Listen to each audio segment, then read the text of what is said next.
आकाशको चिराभित्र मेरो आवाज सुनेकी छौ। बगर पछ्याउँदै भट्किएको यात्राले तिमीको पाइलासम्म मार्ग कोरेको छेउ। हावामा मिसिएको धडकन पुराना गाथा जस्तो फेरि तिमीलाई अँगालेको छौ। धुलोले लेखेको मेरो नाम तिमीले तालको स्याहारमा न्यानो राख्यौ छेउ। कहिले काहीँ पराजित आकाशमाथि म आफ्नो डरलाई हाँस्दै उचाल्दैछु। तिमीले छोडेको उज्यालो नक्साले अँध्यारोलाई चिरी फेरि बाटो बनाउँछे। यदि समयले हामीलाई फेर्छ भने पनि म सपनाभित्र तिम्रो नाम गाइरहन्छु। तर लहरमा बग्ने आवाजले अझै पुल बन्दैछ, सायद तिमीलाई थाहा छ।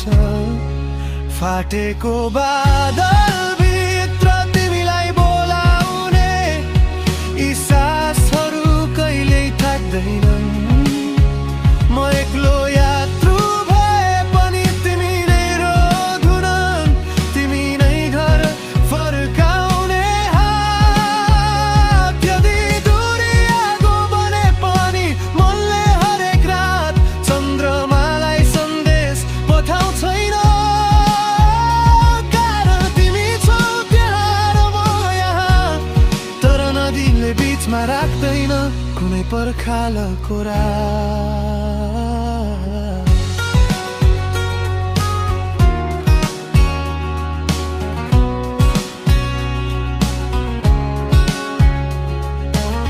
टाढाको सहरमा साइरन बज्दा पनि तिमीले सुनाउने लोकधुन सम्झिन्छु।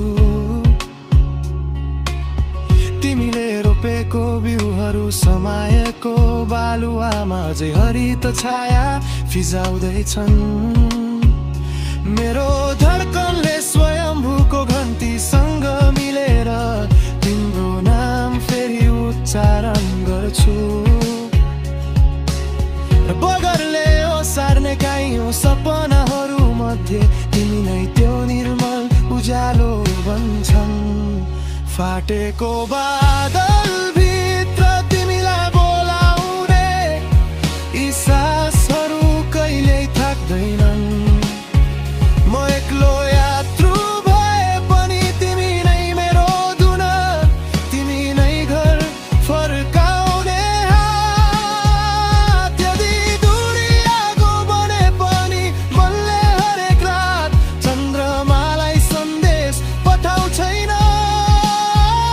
कारण तिमी छौ त्यहाँ र म यहाँ, तर नदीले बिचमा राख्दैन कुनै पर्खालको रात। यदि तिमीले यो धुन सुन्यौ भने नसोच कि म हराए। म त वरिपरि परछाइ मात्र होइन, मैले बग्ने हावालाई सिकाए तिम्रो चुलोमा मेरो न्यानो श्वास पुर्याउन। अब तिमीले आँखा बन्द गर्दा म आकाशको निलो चिठी बनिरहेको हुन्छु। धरतीले हामीलाई टाढा राखे पनि नयाँ धुनले दूरीलाई मान्दैन।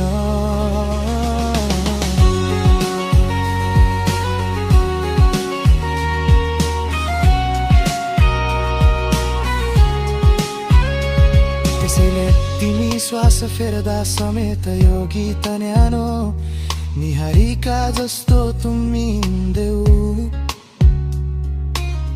मरको बिहान बगर किनारोमै तिमीलाई भेट्ने आशाले बाटो हिँड्दैछु। आकाश र जमिनको बिचमा बाँकी कथा यिनै शब्दहरूले फेरि बुनिदेऊ।